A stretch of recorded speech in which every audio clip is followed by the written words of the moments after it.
Бекмамат Тосмонов атындагы Жалал-Абад мамлекеттик университети, Жалал-Абад колледжи башталгыч класстарда окутуу адистигинин студенттери үчүн инновациялык окутуунун технологиялары предметинен калыптандыруучу баалоо деген темадагы видео сабак окутуучу Мамбетова Мирагүл Кожомбердиевна. Саламатсыңарбы студенттер? Бүгүнкү сабактын максаты башталгыч класстардын мугалимдеринин педагогикалык ишмердүүлүгүнүн эң маанилүү багыттарынын бири болуп эсептелген калыптандыруучу баалоо менен таанышуу. Сабактын аягында күтүлүүчү натыйжалар.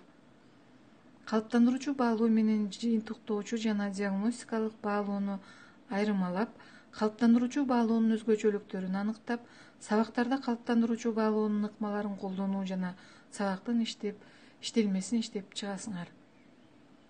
Окутуу процессинде баалоонун кандай түрлөрү колдонулат? Баалоо менен окутуу бири-бирине тыгыз байланышта. Баалоонун 3 түрү бар: диагностикалык баалоо, калыптандыруучу баалоо, жыйынтыктоочу баалоо. Бул сүрөттүн негизинде биз баалоонун 3 түрүнө аныктама берсек болот. Баалоонун 3 түрү бири-бири менен тыгыз байланышта, бири-биринен көз каранды. Диагностикалык баалоонун натыйжасы болбосо, мугалим калыптандыруучу баалоону тийиштүү деңгээлде колдоно албайт. Ал эми сабак учурундагы баалоонун сапаты жыйынтыктоочу баалоонун натыйжасына таасирин тийгизет. Баалоонун бул ыраттуулугун сактоо менен окутууда жогорку деңгээлге жетишүүгө мүмкүн. Баалоонун 3 түрүн 3 суроонун негизинде талдоого аракет кылып көрөлү. Эмнени билдирет? Диагностикалык баалоо окуучулардын учурдагы компетенттүүлүктөрүнүн калыптануу деңгээлин аныктоо. Бул жерде класстык журналга баа коюлбайт. Калыптандыруучу баалоо эмнени билдирет? Бул баалоо окутуу процессинде окуучунун жетишкендиктерине байкоо жүргүзүү, талдоо, мында да баа коюлбайт. Жыйынтыктоочу баалоо. Жыйынтыктоочу баалоодо мугалим окуучуга баа коет. Качан колдонулат? Диагностикалык баалоо теманын бөлүмдүн алдында, чейректин окуу жылынын башында, жаңы класс же окуучу менен иштеп баштаганда колдонулат.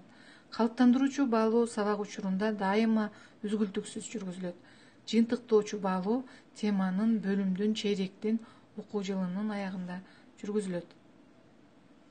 Эмне үчүн колдонулат? Диагностикалык баалоо окуучулардын өздөштүрүү деңгээлин аныктоо жана мугалимге календардык сабактардын пландарын оңдоп түзүүгө, өзгөрүүлөрдү киргизүүгө мүмкүнчүлүк берет. Калыптандыруучу баалоо окуучулардын жетишкендиктерине байкоо жүргүзүү жана окутуу процессин ыңгайлаштыруу, өзгөрүүлөрдү киргизүү, оңдоп түзүүгө мүмкүнчүлүк берет. Жыйынтыктоочу баалоо окуучулар окутуу процессинде эмнелерди үйрөнгөндүгү жөнүндө маалымат берет.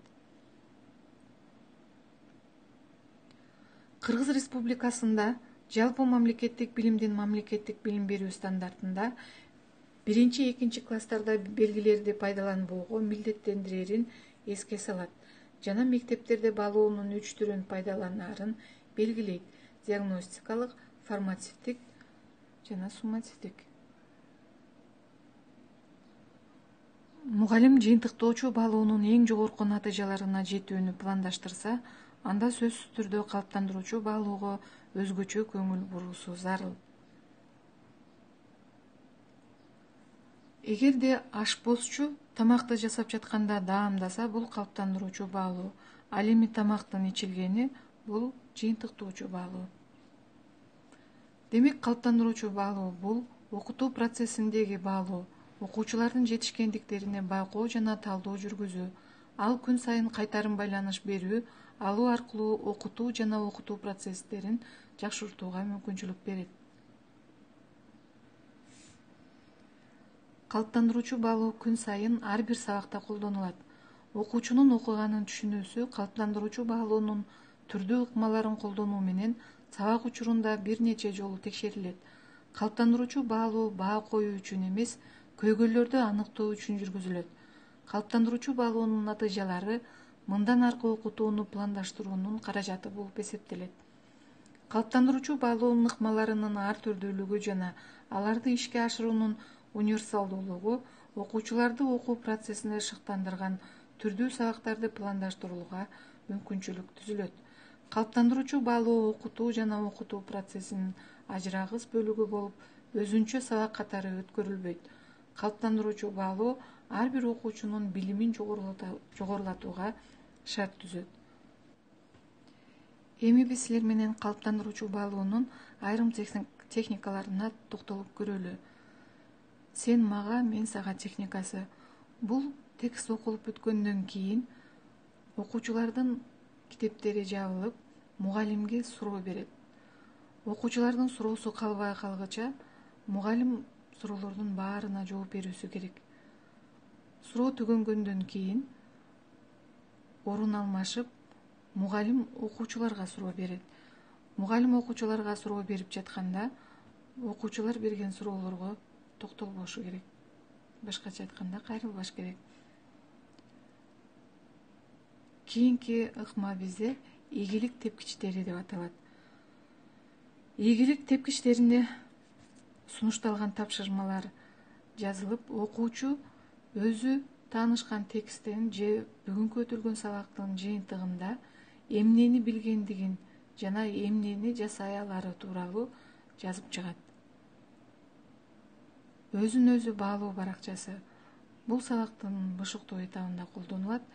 Бул жерде тапшырмалар мен түшүнгөн жаңы нерселер, мен капа болгон нерселер, мен таң калдым, үйрөндүм, рахат алдым, эч нерсе түшүнгөн жокмун.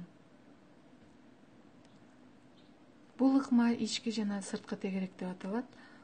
Бул жерде тема өтүлүп бүткөндөн кийин окуучуларды эки топко бөлүп, ички жана сырткы тегеректи түзөбүз. Биринчи ички тегеректегилер сырткы тегерекке суроо беришет.